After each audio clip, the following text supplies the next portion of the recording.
ಮಾತುಗಳನ್ನು ಮಾತನಾಡಲು ಇಚ್ಛಿಸುತ್ತೇನೆ. ಗೋವಿಂದ ಅಂದರೇನೆ ಸಕಲ ಕಷ್ಟಗಳನ್ನು ಇತ್ಯರ್ಜಿಸುವ ಆ ದೈವ ಈ ಕಲಿಯುಗದ ಪುರುಷ ಗೋವಿಂದನಾಗಿರುತ್ತಾನೆ.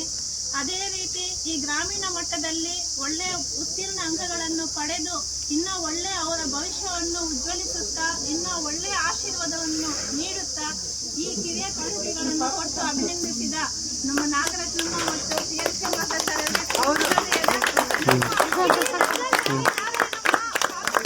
ನಾನು ಸೆಕೆಂಡ್ PUC ಸೈನ್ಸ್ ಅಲ್ಲಿ 600ಗೆ 570 ಅಂಕಗಳನ್ನು ಪಡೆದಿದ್ದೇನೆ.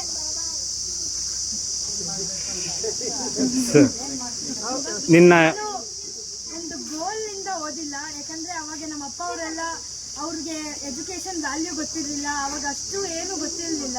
ಆದರೆ ನಾನು ಅದನ್ನ ಎಜುಕೇಶನ್ ವ್ಯಾಲ್ಯೂ ಗೊತ್ತಾಗಿ ಇನ್ನ ಫ್ಯೂಚರ್ ಅಲ್ಲಿ ಎಲ್ಲರಿಗೂ ಒಂದು ಎಜುಕೇಶನ್ಗೆ ವ್ಯಾಲ್ಯೂ ಗೊತ್ತಾಗಿದ್ರೇನೆ ಓದಕ್ಕಾಗುತ್ತೆ, ಇಲ್ಲಾಂದ್ರೆ ಏನು ಮಾಡಕ್ಕಿಲ್ಲ. ಮುಂಚೆ ಅವ್ರಿಗೆ ಗೊತ್ತಾಗಿಲ್ಲ ಕಾರಣ ಅವ್ರು ಅಷ್ಟೊಂದು ಇವಾಗ ಈ ಸ್ಟೇಜಲ್ಲಿ ಇರ್ತಿರ್ಲಿಲ್ಲ. ಸೊ ಅದೊಂದು ಅವ್ರ ಕಷ್ಟ ಮತ್ತೆ ಅದೊಂದು ನನ್ನ ಮೈಂಡಲ್ಲಿ ಇಟ್ಕೊಂಡು ನಾನು ಓದಿದ್ದು. ಈ ಥರ ತುಂಬ ಸಹಾಯ ಮಾಡೋರಿದ್ರೆ ಇನ್ನಷ್ಟು ಜಾಸ್ತಿ ಜನಕ್ಕೆ ಇನ್ನೂ ಜಾಸ್ತಿ ಓದಬೇಕನ್ನೋ ಒಂದು ಎಂಕರೇಜ್ಮೆಂಟ್ ಸಿಗುತ್ತೆ. ಈ ಥರ ಎಲ್ಲ ಜಾಸ್ತಿ ಮಾಡ್ತಾ ಇದ್ರೆ ಇನ್ನೂ ಜಾಸ್ತಿ ಓದ್ಬೋದು. ನೀನು ಹೆಂಗೆ ಓದಿದೆ ಅಂತ ಹೇಳಿ. ನಾನು ಫುಲ್ ಓದಿದೆ ಅಂತ ಹೇಳಿಲ್ಲ, ಯಾಕಂದರೆ ನನ್ನ ಮನೇಲಿ ಸ್ವಲ್ಪ ಕೆಲಸನೂ ಮಾಡಿಕೊಂಡು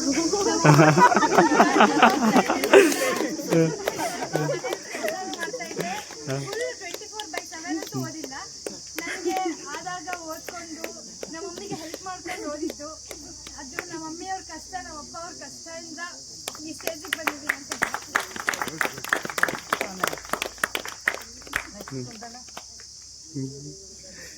Good afternoon, everyone.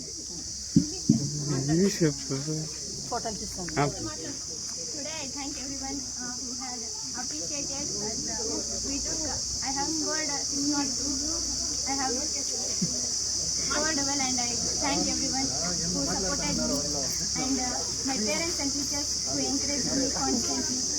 I thank everyone and thank you. ನಾನು 10ನೇ ತರಗತಿಯಲ್ಲಿ 625 ಅಂಕಗಳಿಗೆ 570 ಅಂಕಗಳನ್ನು ಪಡೆದಿದ್ದೇನೆ. ನಾನು ಇನ್ನೂ ಟ್ರೈ ಮಾಡಿದೆ ಕಲಿಯೋಕ್ಕೆ, ಯಾಕಂದರೆ ನನಗೆ ಸ್ವಲ್ಪ ಪೇರೆಂಟ್ಸ್ ಸಪೋರ್ಟ್ ಇಲ್ಲದೆ ಇದ್ದರೆ ಏನೂ ಮಾಡೋಕ್ಕಾಗಲ್ಲ. ಹಂಗೆ ಟೀಚರ್ಸ್ ಸಪೋರ್ಟ್ ನಮಗೆ ಕಾನ್ಫಿಡೆನ್ಸ್ ತರಿಸೋದಕ್ಕೆ ಓದಿ ಓದಿ ಓದಿ ಅದು ಎಷ್ಟು ಸ್ಟ್ರೆಸ್ ಕೊಟ್ಟರು ನಾವು ಅದನ್ನು ಬೇಜಾರು ಮಾಡ್ಕೊಂಡಿರೋ ಹೋದರೆ ಇನ್ನೂ ತುಂಬ ಪಡ್ಕೋಬೋದು ಅಂತ.